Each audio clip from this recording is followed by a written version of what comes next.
Okay, these are the days of the week, but they are not in the correct order. So let's put them in the correct order. The first day is Monday. Okay, what is the second day? The second day is Tuesday.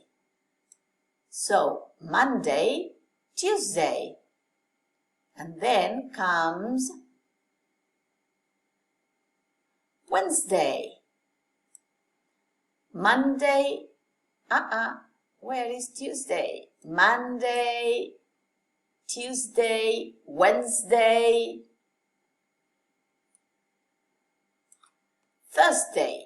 Monday, Tuesday, Wednesday, Thursday, Friday. They are correct.